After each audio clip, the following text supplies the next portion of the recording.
their Freddy looks more real than like real Burn Freddy. Like, how do you screw this up so badly? Did nobody review your character designs? Did you lose your home? You deserve to lose your home. Oh, we're on. Hi. So, I figured we'd start it up just a little, so that we can get your Sam momentarily. So bear with me. So welcome, Movies Galore, episode number 21, where we are here talking with Sam Salerno. Welcome, Sam. Yeah, thanks for having me. Most definitely. So I understand that you have a director called The Dark Room. A little bit about it and how you're and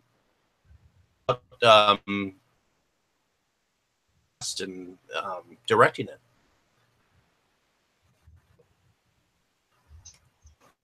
No, I couldn't hear you. Like it dropped out like after a few seconds. A little bit about your feature that you directed and how you got how you came up with the idea for it. Oh yeah, I actually well, it's actually based on a short film I made a couple of years ago in college, which was just kind of the ending part of the last, like 20 minutes of the feature was like a 6-minute version. And I came up with the idea for that actually when I was in like high school. Like me and some friends were making a movie, but that was like not long after like Inception came out. And I was just jokingly like, oh, you know how like Inception is like a dream within a dream. I was like, maybe we can make a film called like Conception and have a person going inside a person. And then I just kind of thought of that idea. Just kind of went on from there. Okay. And how did you go now that you have it finished, how do you relationship with your cast? Voice is like dropping out. Like I can't hear it very well. How was over relationship with your cast? Oh yeah, it's been good. I still keep in touch with like most of the people from the cast. So like Josh, who played the clown, I've like worked with him. Like he's been in a couple of films I made, but everyone else was like, new people. But like overall, like we definitely all like everyone worked well together. Now, what was your total in? Did you have a favorite your film that you remember? You say a favorite scene, or I couldn't hear that. Yep, scene. Yeah, I think it would be there's like one really long scene where it's just like the clown in the like building where he just talks for like I don't know 10 or 15 like minutes in a row. I think that's definitely my favorite scene. Now, the dark side of the womb. So I can't hear you. The dark side of the womb. Where did you film the dark side of the womb? Where did you film the dark side of the room? Oh, I filmed it in the house I was still in college when I filmed it. So, like just over winter break when all my roommates were gone, I just filmed it in the house we were living in. Okay. And did you have any problems on we were filming? I think it was mostly just that we didn't have too many days to like do anything, so we were just really rushed the whole time. But overall, like I think we had enough time to do it right. So about how long was your film? So we shot it. We, with the exception of a couple little scenes we filmed later, we filmed pretty much all of it in like five or 6 days in a row. So, and overall, did any was there any moments that you think that couldn't have been completed or Was there anything you didn't get to film that you had to like cut out or just leave out of the finished product? Actually, no. Everything we like in the script got filmed. There's even one scene that wasn't in the script that I thought of like on the set and added in. So okay. like part of what happened was when I was gonna write it, like my initial draft that I wrote was like basically the same story, but it would have been a lot like needed a higher budget and a lot more locations. And I don't know if you guys have heard of like William Hellfire. It's like an indie filmmaker. That name Um, sounds kind of familiar, but I couldn't put a face or any films to it. William Hellfire, I he's have heard of. yeah, because I was a big fan of him from like a few years back. So what happened was like he has been making stuff since like the 90s and still does, and made a ton of stuff like really cheap. So I basically like just like hit him up on Facebook and like told him I wanted to make a movie, and he was like, sure, I'll talk to you on the phone. And he just gave me like a ton of advice. And one thing he kept saying was like write your script like around what you have access to. So I kind of like went back and like simplified and tried to get in as few locations as possible. So because of that, it was like easy to get done.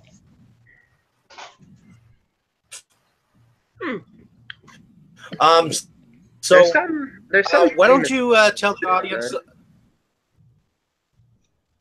audience a little bit about what a little bit about what your film is about?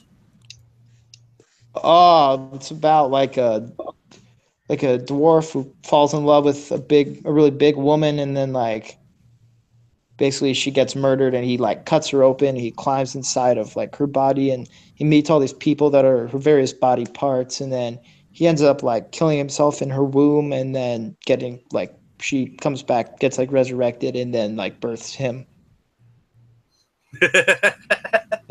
All right. Yeah. I'd like to thank everybody for coming tonight.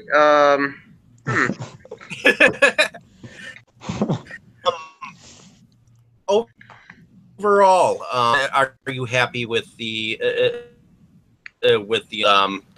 way the music behind the film overall end project? Are you happy that end result? Did you say the music? I couldn't really hear that. Are you happy with the results of your project? Oh yeah, there's like maybe a couple scenes that I was like, I wish I could have the time to change that slightly, but like overall, like I'm like definitely very happy with how it came out, and it pretty much came out like because I knew what locations I was going to use before I did it. Pretty much came out like how I imagined. So,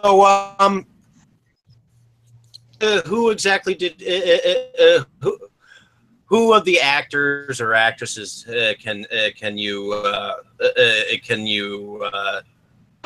to look forward to in the film? So I didn't get that. I think he basically asked, like, who's in the movie? Like, is there anybody whose performance you're really looking forward to seeing, like, people react to in the finished product? Honestly, like everybody really. I mean, definitely not my performance. I play a character, but I don't know. I think if I had to say like one person I really think did a good job, I think it would be probably the clown character, especially because like his face is stuck in a permanent smile, and he has like the longest pieces of dialogue, which I realized like was probably not a smart decision to like handicap him like that and give him a ton of dialogue, but he did like such a great job. And that seems to be like the guy that like the reviews, like people picked him out mostly as being like maybe the most outstanding performance. Even though his mouth is basically glued open. Well, Yeah. that is Sam Salerno. Now, from what I understand, it has just this week come out on Kudakai, correct? Do you say did it come out this week?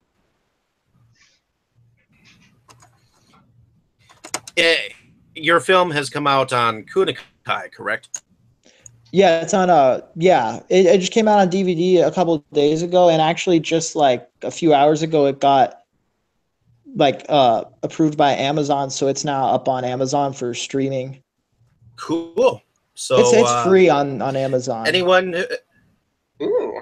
there who's listening, You should probably put a link in the description the Dark Side afterward. of the Womb.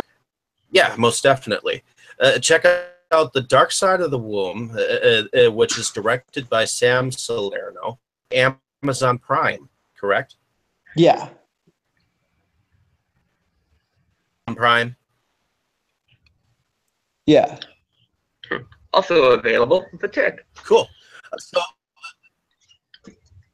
available on Kunikai to go and definitely buy it. It's about $6. So thank you, Sam, for coming in. Hopefully we were able to express. And welcome, everyone. Doing? Can everyone hear me? Yeah, you're good on my end. Put the headset Okay. on. Cool. So tonight, Hey, Andrew. Hey. How's it going? Halloween. So it is directed by Wallace, I believe, and by guys. So Dustin, since you chose to start us for the evening, did you think about Halloween 3 when you first saw it, and what did you think about it? Hopefully this improves the call quality a little bit. Guys, we can't have everybody seeing all the things that happen when we're live. Yeah, if you can shut off your camera too, Sam, that'd be great, because I think that'll help the reception. Okay.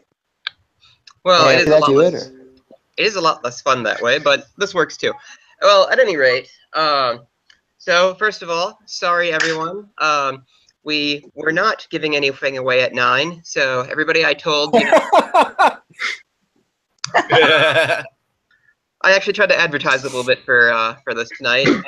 We should have opened the show with that clip, you know, thing that nobody could ever forget if they saw it. Well, let's just all sing it out. Sing it out right now. You can sing it out if you want, you weirdo. Anyway. I just had to mess with you a little. Anyway, so I'm the king of messing with people, so I can receive it as good as I can dish it out. Oh, nice. Anyway, If you know so what I mean. I first saw Halloween 3 towards the end of my undergrad career, when I was kind of starting to explore horror movies a little bit. So I sat and watched all of the Halloweens while writing a paper for some class. And initially, I was upset with it because it's like, where the hell is Michael Myers? Like, I didn't know anything about its history whatsoever at that point. I mean, he was technically in the movie. They cameoed him. They cameoed him pretty hard. Like the actor was in it, right? I don't know if he might have been one of the androids. What is that screeching in the background? Oh, you tried. Well, that's as good as it's gonna get, folks. Anyway, but so when I first started collecting horror movies, I bought like a handful of titles from Shout Factory from just a couple people on Facebook through the collector group that I'm in. And one of them was Halloween 3, and I thought, oh, it's that movie. And then I revisited it, but I watched like the backstory first. It's like how it was meant to be an anthology series where every other year or so you'd get like a totally different Halloween themed story, and it's like, oh, okay. And then I just sat down and watched it objectively. It's like, you know, this is actually pretty good. Like, they should have just told people they were doing that. Like, it would have done so much better if they just told people they were doing that Or, like Andrew suggested, just change it to Season of the Witch. Which, incidentally, I watched the special features again on my copy, and that was one of the suggestions from I think he was like the producer or something. He's like, we should have just called it Season of the Witch, and I was like, hey, Andrew was right. But it has a lot of really bizarre, like kind of unique things in it. Like it attempts to combine like in witchcraft with like computer technology, and somewhat succeeds. Like it's pretty unique in that sense. Like I haven't thought of, I can't think of anything else that has that kind of a premise. Well, I totally agree with you, Dustin. Completely. We're on the same page about this movie. It's Yeah. not that far removed from. Sorry, who's going? It's not that far removed from what Exorcist 2 was trying to do, as far as like the providing a bridge between technology and the non-physical. But I think that Halloween 3 pulled it off a lot better, even though it was not very well received at the time, but it has since gone on to become kind of a cult classic. In Exorcist 2, were they making robots like fueled by magic, or? Well, what they were trying to do there was essentially go inside the. It was pre-Inception. They basically did Inception before Inception did. Is the idea of trying to go inside a person's subconscious to try and connect with repressed memories and things like that. And so it was a way for Reagan's therapist to connect with her by sharing a dream experience and that sort of thing. And then from there, they're able to reconnect with her possession experience and that sort of thing. So it's a similar concept of the line between technology and the non-physical and whether the spiritual, the magical, the whatever, the lines between those things being more blurred than previously thought. I've always been fascinated by that idea, and yeah, you're right. Halloween 3 was able to take that in its own direction, but connecting it to Sam Hain, meaning original old school Halloween. And like Celtic, just different Celtic traditions too. Like with the child sacrifice that ultimately comes in, and like the missing piece of Stonehenge at the beginning, like what the hell was that? Why is that important? And then the end of the movie, oh okay. So that actually makes me think of some of the early plot lines in Magic the Gathering's stories somewhat involve this, like the combination of like magic and technology. Specifically, like the story stuff about Phyrexians, but that's a very long discussion we won't get into. That game has quite the rich history. So, anyway, Katie, Katie. What? So this is actually Halloween 3 Season of the Witch is in my top 5 favorite horror movies. So I like this one quite a bit. And it's funny because Halloween 2 was my original favorite Halloween movie of the series, because I grew up in that era where it was like, don't watch Halloween 3. It's not anything like the other ones with Michael Myers. Don't even bother. So I skipped over it as a kid, never gave it any attention, and didn't actually watch it until I was an adult, and was like, wow, this actually is, as a standalone movie, is a really great movie. So I everything that Dustin said, pretty much I agree with. That it was originally intended to be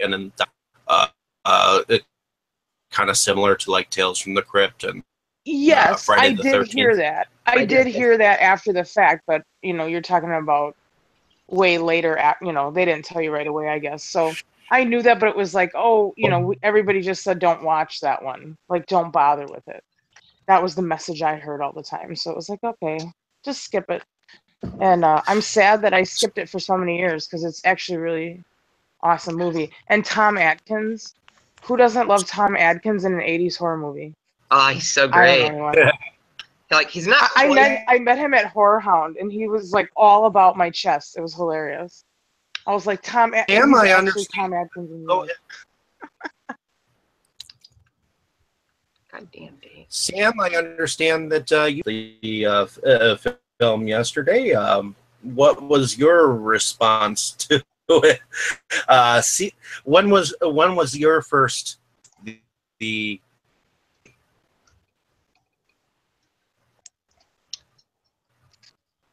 Sam? Oh yeah, Sam, I what was it I like the couldn't first time hear, you saw like the your movie? voice.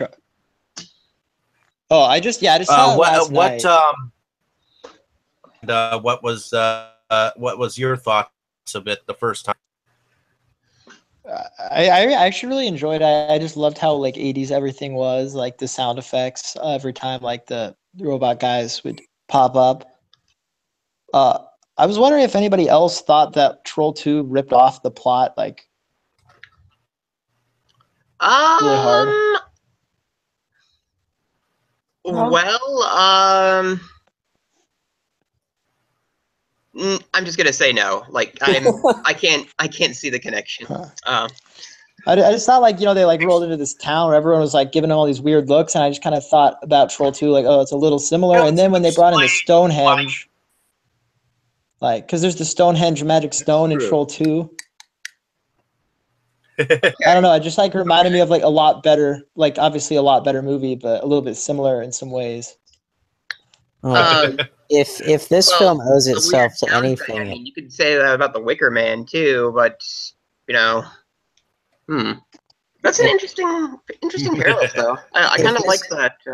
if this film owes itself to anything, it owes itself to the Twilight Zone, really, because it feels a lot like a feature-length Twilight Zone episode, and actually, one of the masks that is the well, quick side tangent. One of the smartest things that they did was calling the masks, the 3 masks that Silver Shamrock made. They called them the Halloween 3.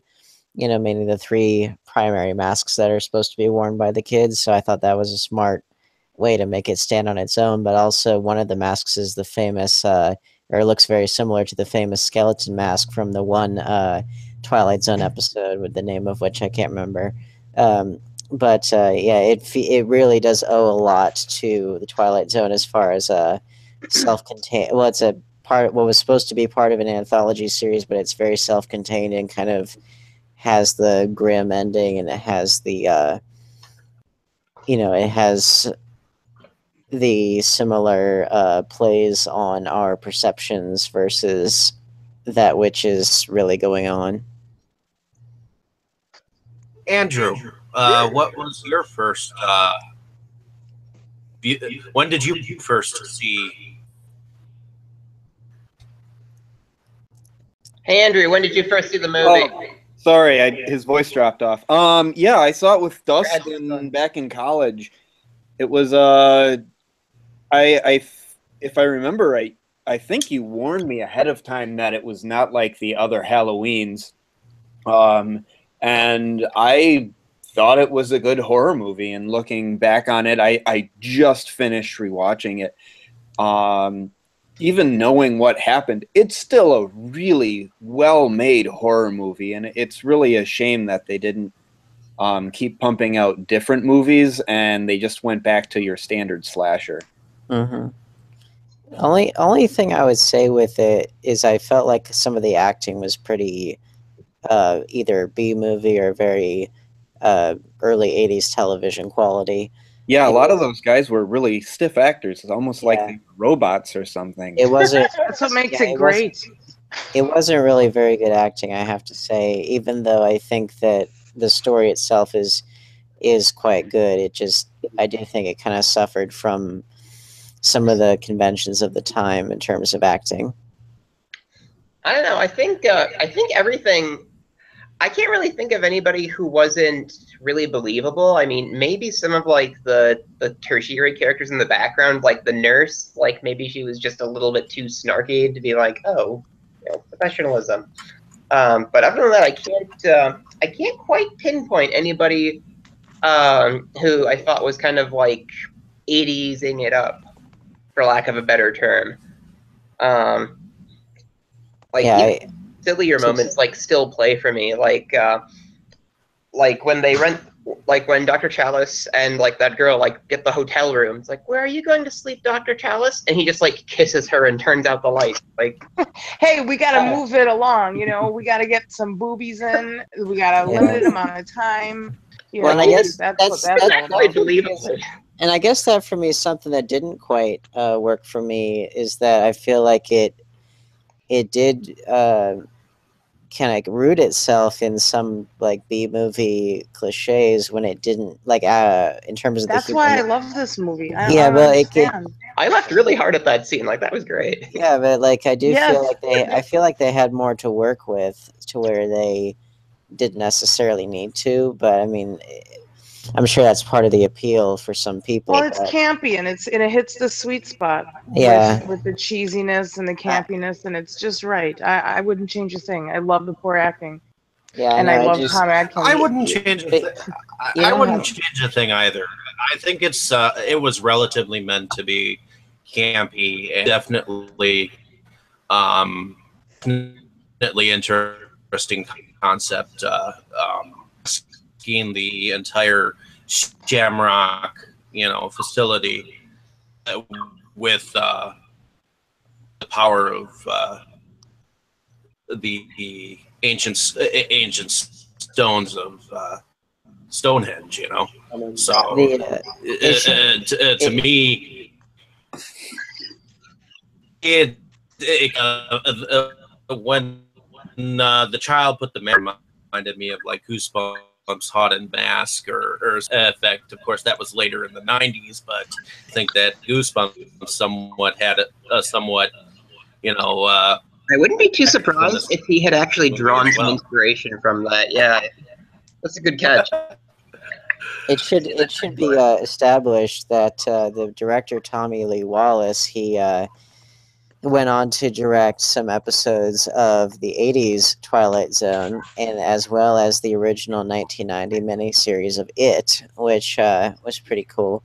I do think that, speaking of which, I do think that It kind of had some campy acting from the adults, so I don't know if that's just a coincidence or if that's just part of which, correct me if I'm wrong, but weren't a lot of the actors for Halloween 3, weren't they a lot of them carryovers from television of the time? Because I do notice that acting in dramatic acting in television wasn't what it is today. So that's I partially, I'm sure, where definitely it came felt from. that feel. I was Yeah, listening to the It commentary was like with Tom Atkins, and I think he did make a comment or two about that.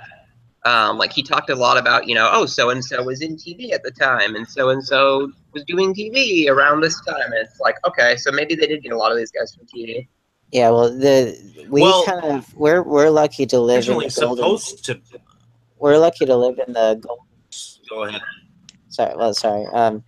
We're lucky enough to live in the golden age of television, so I think we're kind of like the.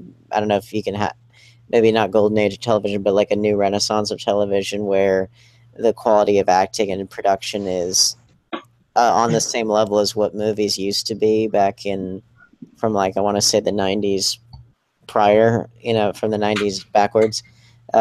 So that's what partially why it stands out to us now. But go ahead. Well, I was going to ask what you thought of the. Do you think that there is a connection, like Sam said, to possibly Trolls 2 Is there thing? Is there is a there a connection? possibility? Yeah. What do you think?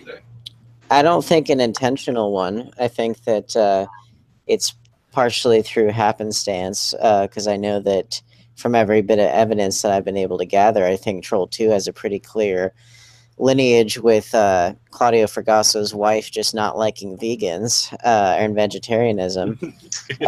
But I do think that was largely coincidental. But overall, yeah, I do like the movie quite a lot for what it is. I do think that the campiness of the acting is very indicative of the fact that you have largely late 70s, early 80s television actors on the big screen and how just tells you what a different climate we have nowadays for television quality acting back in the old days as opposed to what we have today. But yeah, I do. And I think. But I think that because it was originally meant to be an anthology, they with television actors for that matter. I don't think it was supposed to be meant for the the big budgets with. So Yeah, I mean, they probably meant for it to the level of a TV quality.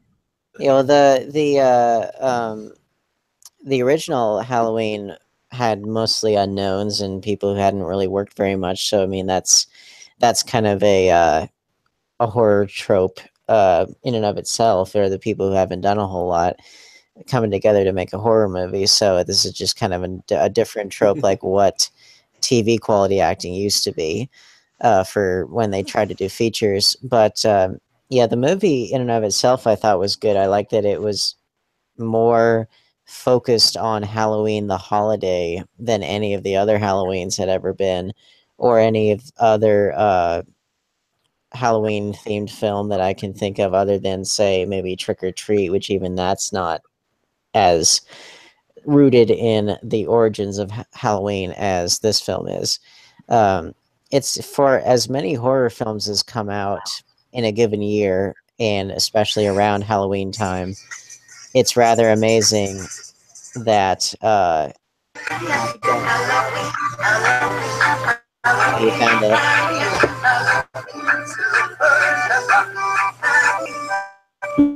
For as many horror films as you have that come out, We're dying.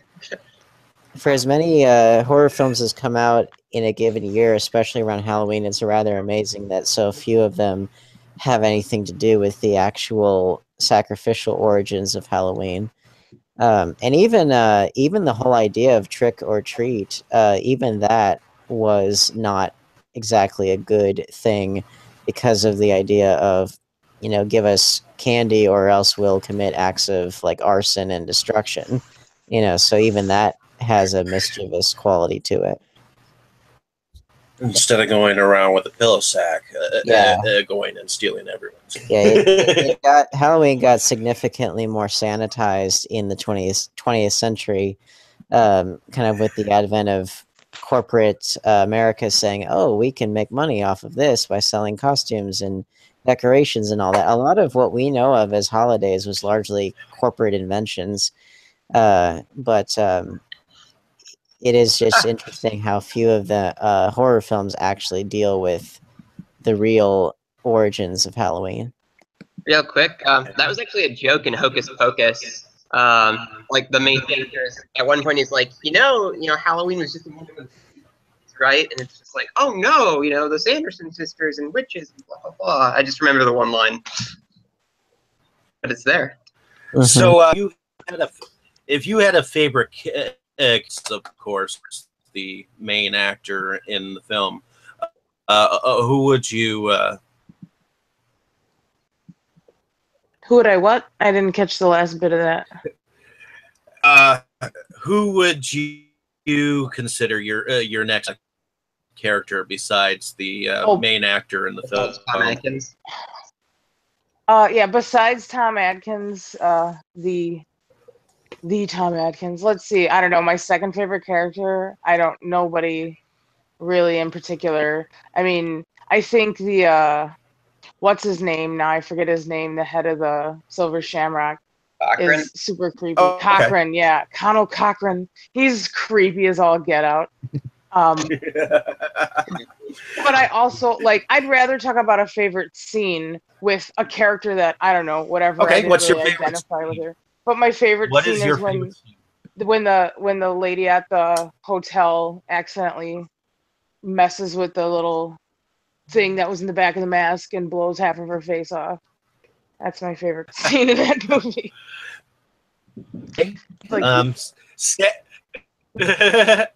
That was definitely cool. That was a cool scene. Cool the scene. special effects Sam, are awesome. Did you have a? So did you say me? I would definitely say that. Yeah, Sam, have a favorite scene from you that you recall? Yeah, I think for me, it was when one of the robot guys was going in to kill the nurse or whoever it was, or she was looking through all the little parts from the car that blew up, and he had to go through the drawer and find the drill to kill her. Like I don't. It just seems so ridiculous to me that he didn't just like bring his own like weapon or just like strangle her. I don't know. It just seemed like so ridiculous. But I just thought that was so funny. Or in the Yes, beginning, like I he just agree. puts his fingers into that guy's face and pulls like his thumb apart. Pulls Like, his whole front of his eye sockets out. Like what? These kills are these guys excellent. do not need weapons. Like what? No. It's weird. I guess my favorite part of the whole entire film is how every 5 seconds you heard that commercial.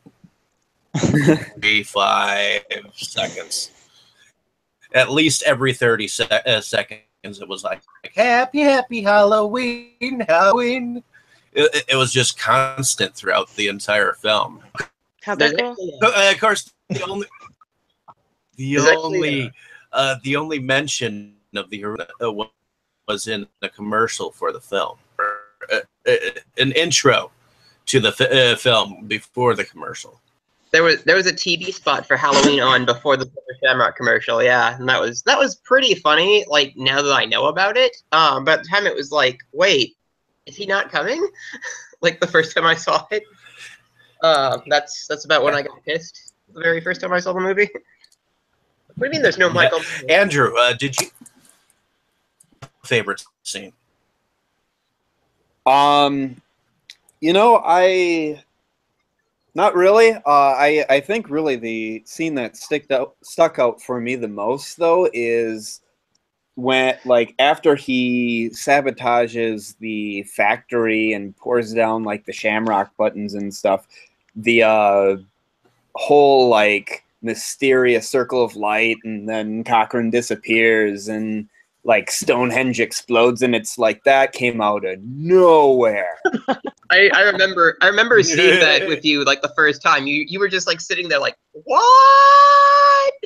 Yeah, and this rewatch, it was the same thing. It's just like, what the hell just happened? I was expecting this, but I didn't remember it was so like Watcher in the Woods crazy. Well, I think the explanation I gave was like actual magic has been established.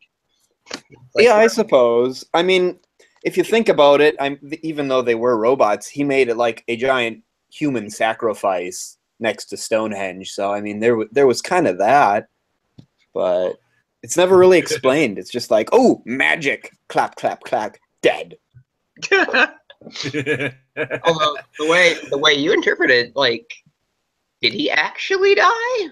Yeah, did he ascend to some like demon Celtic elder god, whatever? Like, what's going on there? It's never explained. Just like we were supposed to find out in Halloween 4, but instead we got Danielle Harris. Oh, that's what happened. Dane, did you have a favorite scene? Go ahead, Andrew.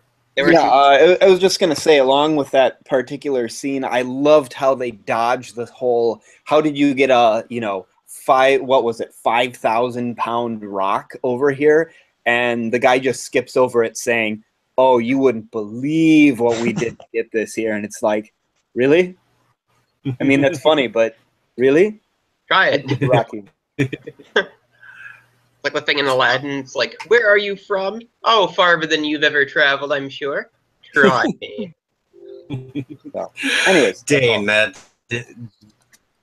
have a favorite scene from the movie that you recall? Yeah, I liked the very beginning commercial with advertising the Halloween 3 masks. I liked every time that commercial popped up, I thought it established a lot of good atmosphere and just kind of a looming sense of the inevitable. And then, of course, when the final, hypnotizing bit happens at the end and, the masks eat the children, basically, I thought that it was really, you don't see a lot of movies that are willing to show children getting killed, let alone horror films or any kind of film. And so I think that deserves some mention.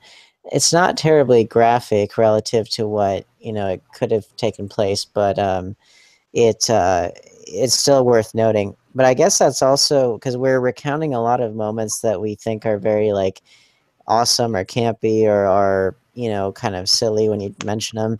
I guess that for me, like in my head, I really love the idea of horror films or films in general taking stabs at the idea of the way in which advertising is able to affect children, or in this case, like not so subtly brainwash children into, they're leading them to their death. And I feel like there's a lot to that, and I do feel like there's some kind of like a Hansel and Gretel effect, sort of. Basically, had a lot of its writing influenced by that. Like they looked at like how toys were marketed to kids in the 80s to like come up with a lot of their premise. Like they quoted that in the commentary.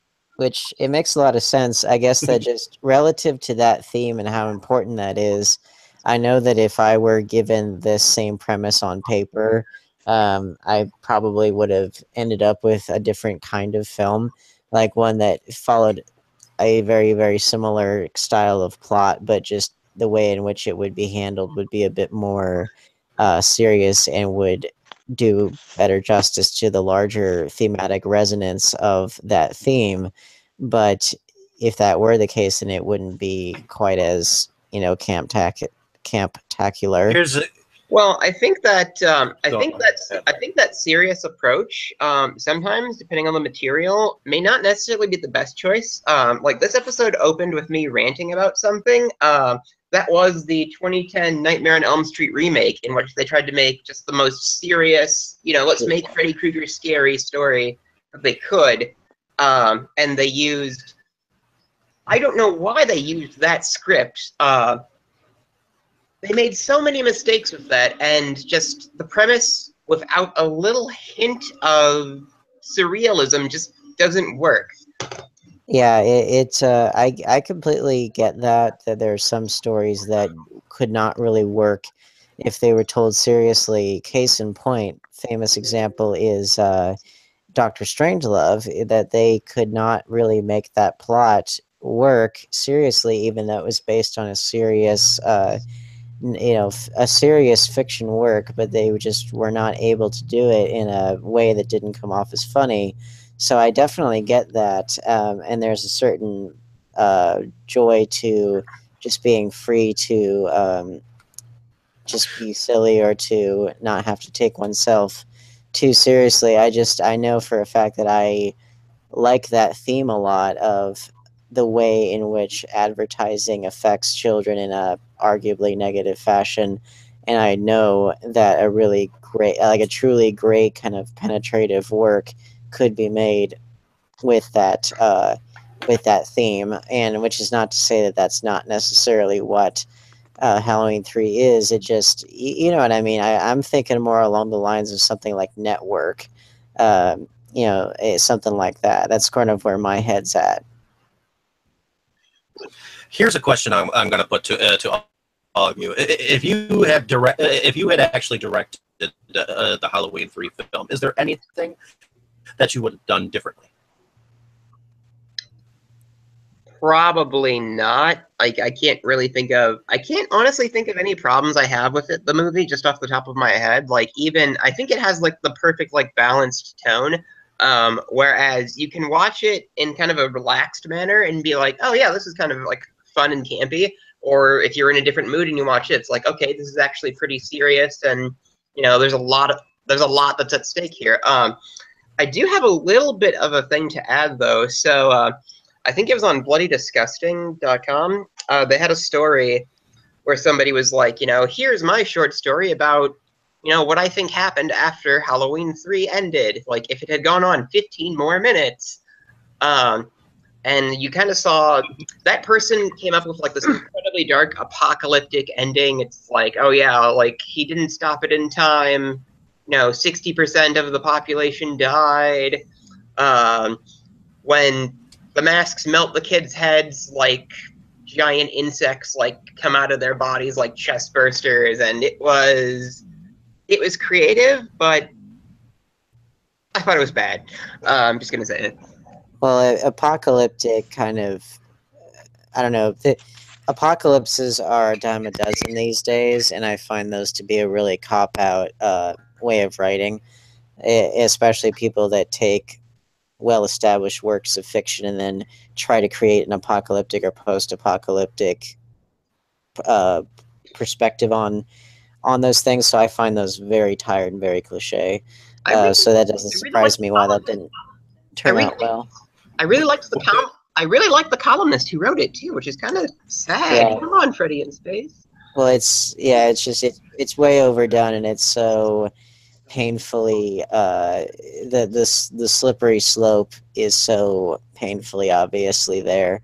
As far as if I were to direct it, what I would do differently, I think the plot, like the basic plot, would more or less hit similar beats, but I definitely would have taken a different approach with it, which is, again, I like what's there, but for me, I would have obviously, and this is a little unfair because I'm in the 21st century with access to better television quality talent and that kind of stuff.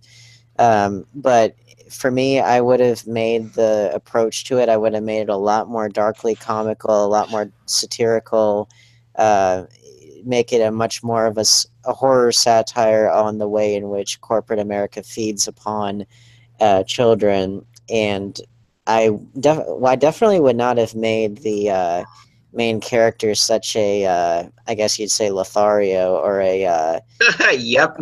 paternalistic kind of person. I wouldn't have done that.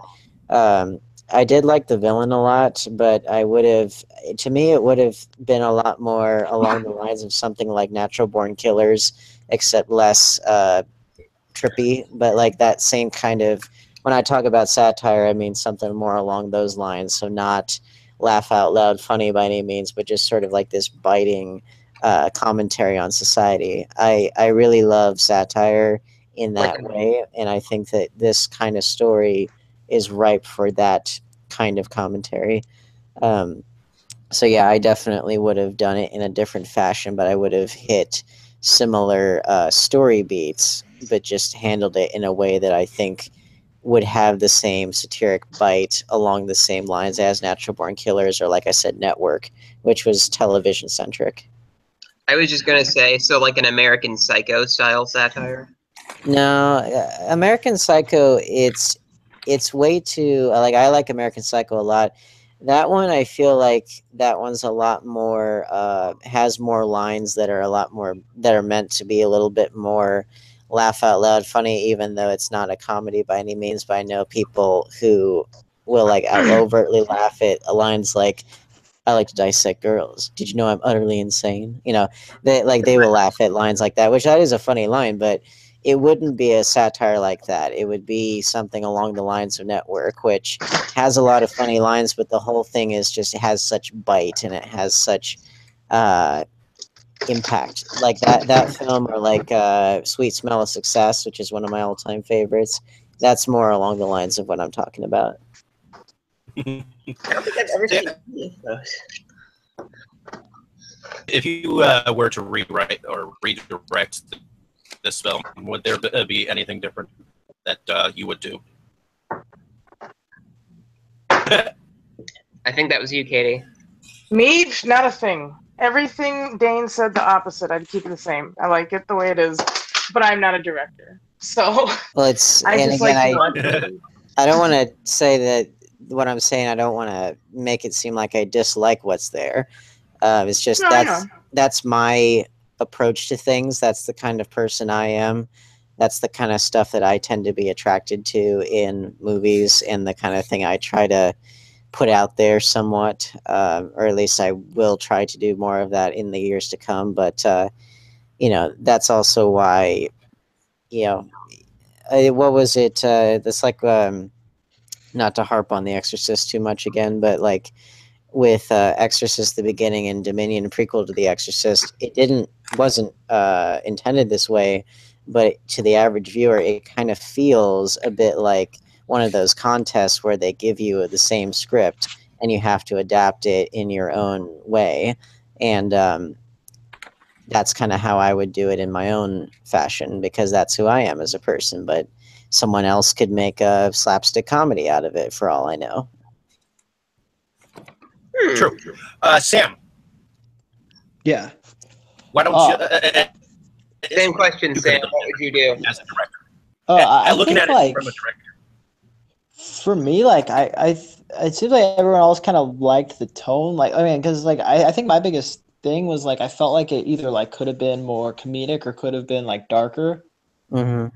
And like I don't know, like I felt like when they first like got to the town, like I like felt like I was supposed to feel like they were in like a very like dangerous town, but like just like when everyone like before anything like huge happened, when everyone was just kind of giving him the creepy looks, like I just felt like it could have been a little bit more like creepy. I don't know, like or it just could have been more ridiculous. So I felt like it was like kind of in the middle where I like wanted it to pick one side more. Even Yeah. not even like the whole movie had to pick one side, but just like certain like scenes even like could have been more ridiculous and other scenes could have been darker. Well, Like they didn't have to like stick to one or the other the whole time, but that's part of why it's important that I brought up that he directed Tommy Lee Wallace directed the It miniseries, which was really good for its time and still has a lot of good stuff about it today. But a lot of the serious moments with the adult actors really don't work because they're too they do overact a bit, and like there are certain moments that you're not really sure how to take certain things, if this is meant to be funny or if it's meant to be scary or whatever. So I can definitely get that inclination, and I definitely for my this is my own, again, my own style bleeding through, that I would have given it some kind of satirical edge, but also mixed with a healthy amount of darkness and foreboding. Um, which again, that's just my own style coming through. Well, I understand what you're saying. Like in the original It from the 90s, like you kind of get the sense that the adults really aren't in danger. Like I was surprised so many of them died when I rewatched it again recently. Mm-hmm. Because like the adults, they just they need. Because I myself, after I saw the new What the streamer, fuck? went back and rewatched the miniseries, and I actually like the adult Well, the reactions in the original miniseries myself. I was just talking about it seemed like they weren't really that afraid of. Like I didn't believe that they were scared of the creature being back. no, well, and when they were, it came off as silly. But like the other thing that's important to note about the way that that series is, the way that the adult actors are portrayed, is that they spend an awful lot of time doing a lot of baby boomer kind of self-indulgence of like recapturing the spirit of their youth and all that, even more self-indulgent than a movie like The Big Chill, which was extremely baby boomer self-indulgence. But so there's that to be said too, that it was I think Wikipedia referred to it as a horror drama, like a horror / period drama, and it definitely if you took Pennywise out of it, it could easily be the TV adaptation of The Big Chill in terms of the idea of friends from the 50s or the early, or in that case it was 1960 where they adapted it. You could easily say it was from that same mold of friends who haven't seen each other for 30 years coming back, seeing how they've changed, trying to recapture the spirit of their youth, blah, blah, blah. It has all the hallmarks of that, but it does come off as very needlessly campy and sort of bizarrely self-indulgent. But yeah, it just kind of shows you how, if you're not careful with your tone, or if you're not somebody who knows how to blend different emotions together in a way that works, which that's kind of a special skill. If you don't have that skill, then it can come off as the movie not being able to decide where it's going. Very true. And there are definitely a lot of films that could be considered tone.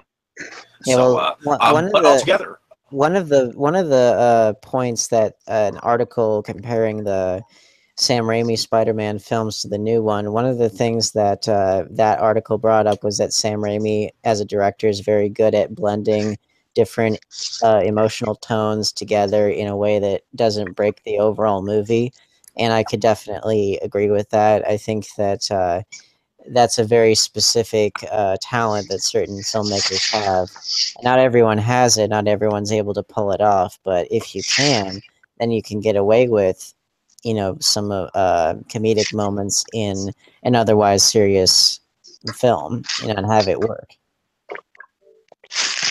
Could anyone see if anyone had actually suggested that this be remade? What would your reaction be? Ooh. This? Silence. I'm not a fan of remakes generally.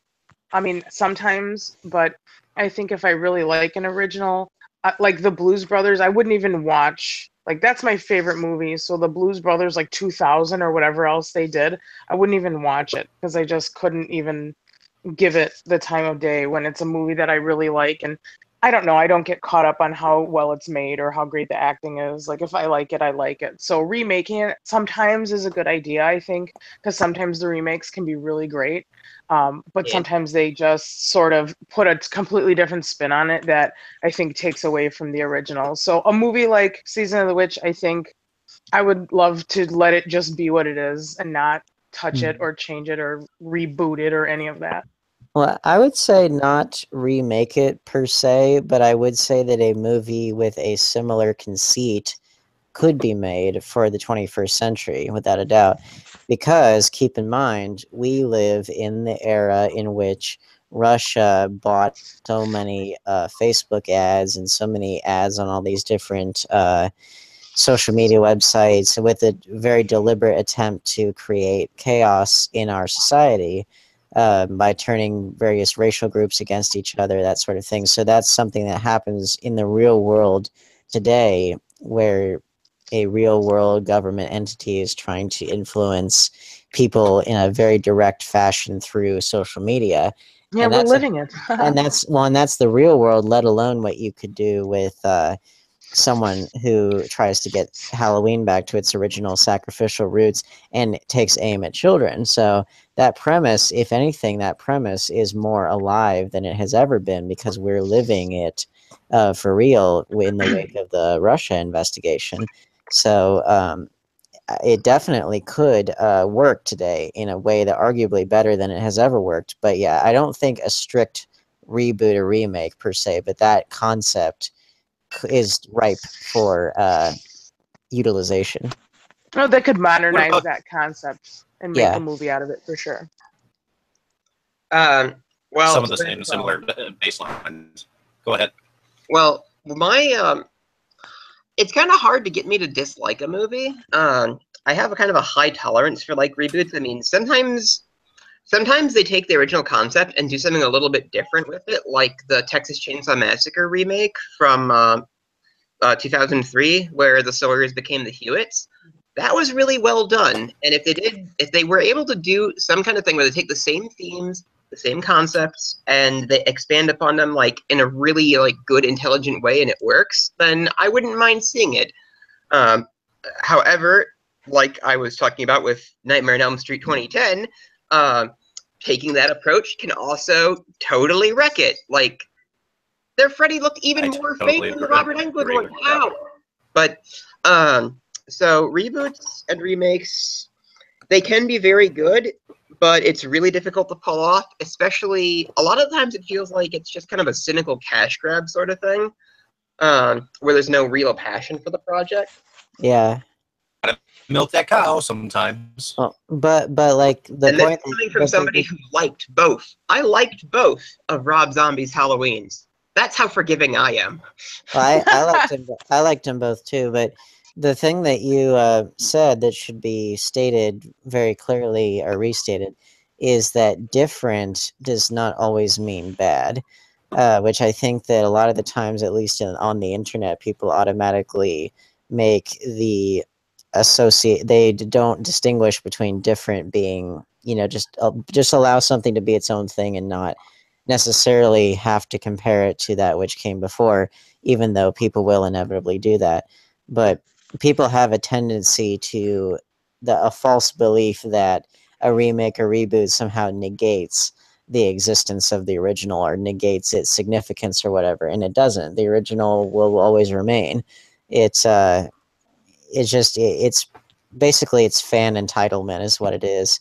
They're like, the fans own Halloween, we don't want this and that. Well, guess what? You don't own Halloween. You just happen to enjoy it, and you happen to support it with your money.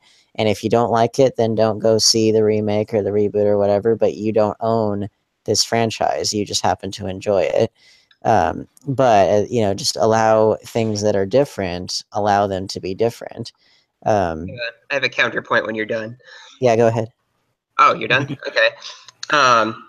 Well, a lot of people said the same. There was, if anybody was following the kind of like online madness around like the new Ghostbusters movie, I was seeing like your point. Like some people were like, "Oh, you can't redo Ghostbusters. You can't do this with that. You can't put girls in it." And the whole time I was watching that, and it's like, this whole argument is stupid. I'm sure it'll be fine.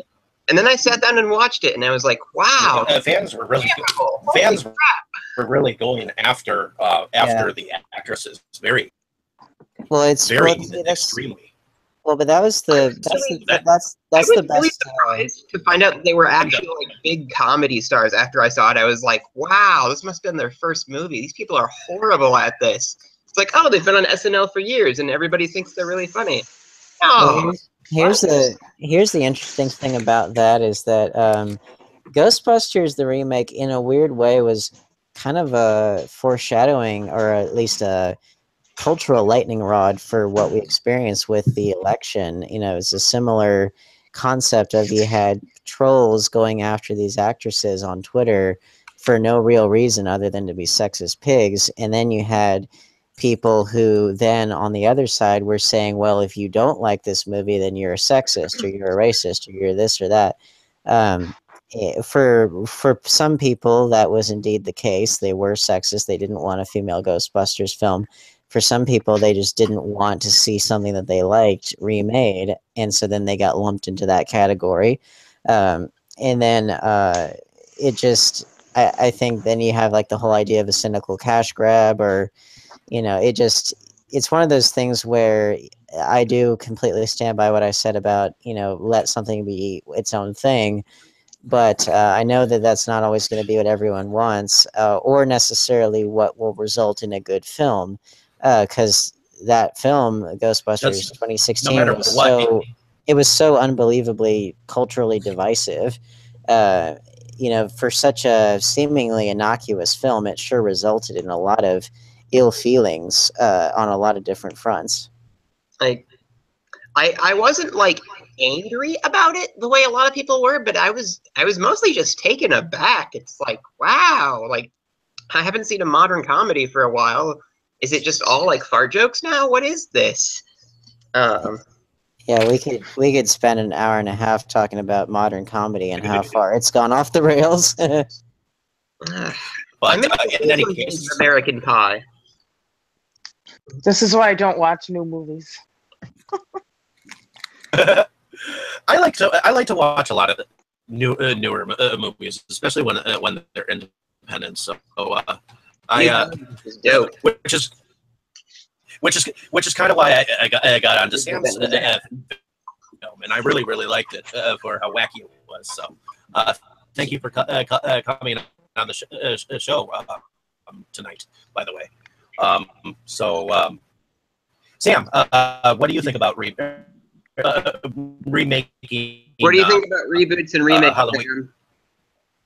I guess, I mean, someone already said it, but I guess I feel like it doesn't like affect the original in any way. So, but like, also agree that like it feels like most of them are just done like, oh, like this is obviously just gonna sell because people like it, so they don't really like put their heart into it, which is like annoying. But at the same time, it doesn't really like take anything away from the original. So like, I'm okay with them usually. Oh, that reminds me of something I completely forgot to address. Like the Maniac remake as an example of like a really well done remake / reboot that does something completely different. I agree. Even like the Rob Zombie Halloween, like, I mean, a lot of people like didn't like it, but it was like, I did like that they like took it in a different direction. I liked almost all of the stuff he put in there. I even liked his weird ass white horse thing in the second one that nobody else enjoyed except for maybe Dane. I like that a lot. I liked how surrealistic and weird the second one was. I actually liked it more than his first one because it was a lot more committed to just being its own thing. And he even has the fake out with the hospital, like in the first like 5 minutes. It's like, oh no, we're gonna. And that's like the only bit that at all is similar to the original Halloween 2, which I was like, good for you, because you're able to just let your movie just be its own thing, as opposed to like the first one, which was best when it was doing its own thing, and then when it starts to hit a lot of the same plot points of the original, and that's when it starts to lose steam. It picks it back up again when it starts to get different again, but yeah, don't try to compare yourself to the original in any way, because you're not going to win. Just be your own thing. Yeah, I definitely thought like the beginning with the kid was like a lot better than the second half. Yeah. Also, like, you want to know a fun fact about that movie, the first one? Yeah. Like the kid Michael Myers, like his mom, like in real life, the actor's mom is in my movie. Like, I just think it's like just like a funny fact. Really? Like she's like actually like a really good actor. Yeah. She's in Dark She Side tried of to the get him to play or his mom is, and she tried to get him to play the clown, but I already cast it. That would have been an awesome like, see, coming full circle. It was all relevant. All my crazy bullshit rants, it was intentional.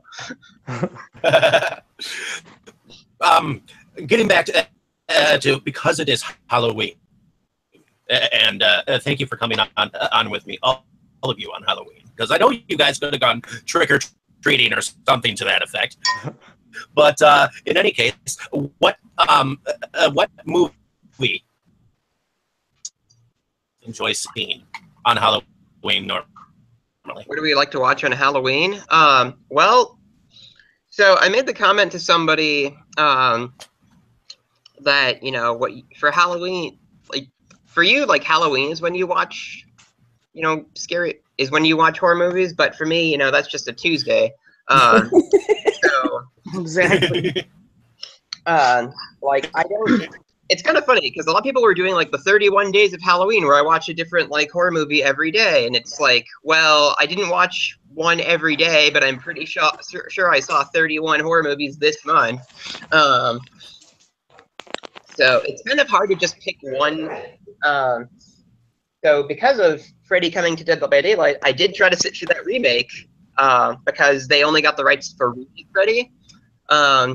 So I wanted to be familiar with that, and so that's why I've gone off on that so much. But for traditional viewing, I think the thing that comes to mind the most is actually Pumpkinhead. Like, Pumpkinhead was one of the first like horror movies I really saw when I was younger, and I really like Pumpkinhead. If I'd had more time, I would have popped it in today. Katie, when you think Halloween, what do you think? When you think it comes to horror films? I'm like Dustin, every day is Halloween. So I watch horror movies all year. So I like to come back to like my top 5 or my top 10 like in the month of October. But something that I've been doing this month too that I've enjoyed even just a little bit more than watching them at home is actually going and seeing them in the theaters. So last night I went and saw Rosemary's Baby at the Avalon in Bayview, and that was really cool and fun, and it's an experience to see a movie that I would have never had the chance to see in a theater because I wasn't even born yet. So I've seen that one in the theater. I've gone and seen actually Halloween 3 a week ago. I went and saw that one at the Times, and I was back at the Avalon for Suspiria, also in the beginning of the month. So, and then I saw Texas Chainsaw Massacre 2 there back in September. So, yeah, it's been like really fun to see horror movies in the theater as opposed to just watching them at home, which I do all the time. But it's only really around Halloween that the local theaters will do that. So I've been taking advantage of it. But I actually have the extended cut of Dawn of the Dead on right now while we're talking. That's one of my top 5. So I hadn't watched it recently. Return of the Living Dead is in my top 5. Halloween 3 is in my top 5. So I've been trying to get those out of the way. But that's anytime. Oh, well, Andrew. I bet I know what Andrew's gonna say. Okay, go Andrew. No, what do you think I'm gonna say? I'm interested. Trick or treat with Sam. You know that actually segs into what I was going to say. So you're very, very close. Trick or Treat is definitely up there, but I like to watch the anthology shorts. or the original. What? The anthology. Or the. Okay. So for Trick or Treat, actually, the very original inspiration for the film, it's actually a short film.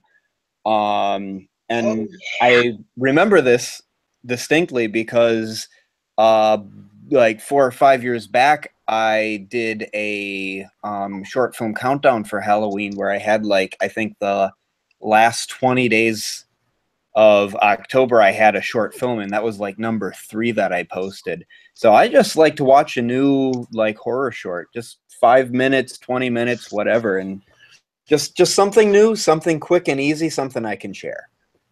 Crush the Skull. Crush the Skull was a very good. That is like short film. Sorry to shout at you, Dave. It's just almost nobody even knows about the Ozzy Osbourne, Gene Simmons Trick or Treat from the. I know about it. Really? With Sammy Kerr. Of course, I know about it, Dustin. I love that one. I love it better than Trick or Treat. Well, we know about it. The average person on the street I know about it because that's what makes it awesome. Because it's just our well, little secret. and the fact that the soundtrack. Soundtrack's awesome. We have it on vinyl The at my soundtrack house. is awesome. Come over and listen to it sometime. Oh, hi. Anyway, what was you know what? Just for the hell of it, about after our race films, or next week, we're gonna do the original Trick or Treat. That way, you guys can know about it. I thought we were That way doing it can be. Yep, yes, we are. 2 movies next week? Not 2 movies next week. I think Oh, that's the week after. Tuesday. Gotcha. Hey, David, I think I need to get going. Tuesdays, so that we. So, why don't you tell the audience just a little bit about? Sorry, Okay. I couldn't hear that. Okay, Sam. So how we typically close the show is we talk about, okay, who are we? What do we do? And so since you have to go, like, why don't you start us off? So, just who are you? What do you do? Just kind of to remind people, because it's sort of a long podcast. Oh yeah, I'm Sam Salerno. I just finished my first feature, The Dark Side of the Womb. It's I wrote and directed it. It's available now. It's all I've really done. It's available on Amazon, and there's definitely some news coming out that you could probably tell us probably next episode. So and on the Facebook page, you can find the link to buy it if you want, or watch it for free on Amazon. Alrighty, and that is pretty much a film that to look out for, especially next year. So some good stuff coming up with that. So thank you for being on the show, Sam, and thank you for your time. No problem. You'll be back next week to talk about Eraserhead, right? Yeah. I'll send you a link like I did earlier around the same time. Okay. Okay. Thanks. Alrighty. You have a good evening. Now, Dane, why don't you tell a bit about who you are and what you do? I'm Dane Kyle, independent filmmaker based out of Charlotte, North Carolina for the moment. You can connect with me on Facebook or Twitter. My YouTube channel is The Dane Kyle, Keil. You can check out my work, including my black and white silent film, Eternus, which got a lot of praise from Peyton Reed, Lloyd Kaufman, and Charles Chiodo, among others. I've got another short film, The Big Blind, a film noir that's going to come out soon. I submitted a horror short that I did in October. I submitted it officially to a horror anthology, and I'm just waiting to hear back if I officially made it in. And if I did, then I can go into more detail about it. And if not, then I'll talk more about the short film in and of itself. But I don't want to say too much right now. And then I'm just doing casting and trying to get fundraising going for my first feature. So yeah, I got a lot of stuff going on. Cool. Katie, why don't you tell us a little bit about yourself and what you do? I'm Katie Cadaver from Milwaukee, Wisconsin, and I'm a horror artist, model, and burlesque dancer. And I actually have a show coming up this Friday that I'm co-producing with Gone Rogue Burlesque out of Madison, and we're going to be at the River West Public House in River West, 815 East Locust. On Friday evening, the doors open at 9 and the show starts at 10, and we're doing a night of gorgeously grotesque rock and roll burlesque. So we've got a bunch of performers and Ryan Remains from Rat Bat Spider. So it's going to be a super fun post-Halloween party. Wear your costumes, wear your rock and roll styles, and coming out, we got the Stinky Goblin Emporium selling their cool handmade stuff. So it's going to be a super fun party. Cool. I've met the Stinky Goblin creators. Yes, they're They're awesome. definitely cool people. They were at the Milwaukee Twisted Dreams Yes, they were. festival when I was there. So And cool event. miss. And why don't you tell us a little bit about yourself? I live in Milwaukee. I go to UWM. I'm currently failing Python programming is what I'm studying. I collect movies. I have an Instagram for my collection of horror whatever. It's DHR Hunter, like all one word. Dustin Horror Hunter. It made sense. And so I try to post stuff on Instagram somewhat periodically. So you can see all of these ridiculously cool things that I've wasted my life on. And I'm trying to think of something else I do. Is there anything else I do? Lizards. Lizards, yes. I study, well, technically frogs, but I'm trying to get into a graduate program as well as juggle several other tasks. So it's been an interesting couple of weeks. Make it stop, God damn it. Awesome. Andrew, why don't you tell us a little bit about yourself?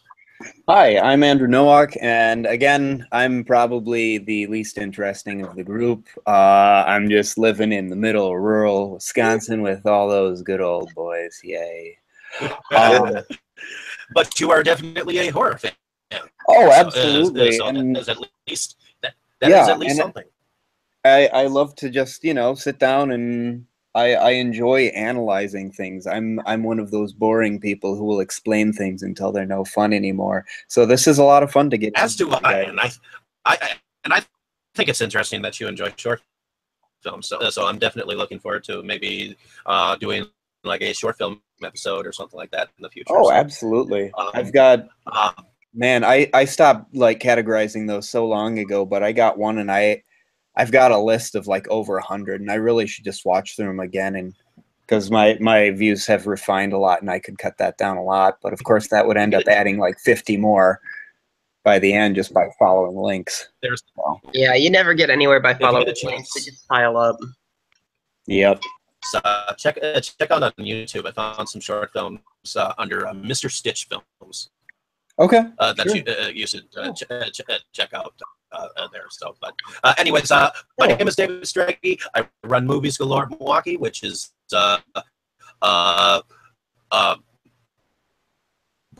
blog site, and I also am a small-time producer. Recently, I just finished Masters of Wrestling Massacre, which is coming out in 2018, and shortly I should be working with Dane coming up here. So, definitely keep a lookout for some of those things. So next week we were talking about the movie Eraserhead, which is David Lynch's all-time cult classic. So tune into Inside Movies Galore next Tuesday at 9:30 p.m. Central, and hopefully you guys enjoyed this podcast tonight. One last Goodbye. One last thought. The short that Andrew mentioned, like tied to Trick or Treat, it was the director's like student project, and he had to like hand animate it. It's just like a 4 or 5 minute thing with Sam on Halloween, and there's a scene at the end. It's like, well, I needed blood dripping, I needed like blood splatter, and I didn't know how to draw it, so I just cut myself and like bled on like the pages to like make the effect. And that's a random thing. Definitely sounds cool, and it definitely sounds like something to take a look at. But in any case, hopefully you enjoyed this episode, and thank you all for joining us. Say good night, Happy everyone. Halloween, everybody. Happy Halloween. Halloween. Happy Halloween. Bye. I don't know. Good night. What happened to you? Where'd you go?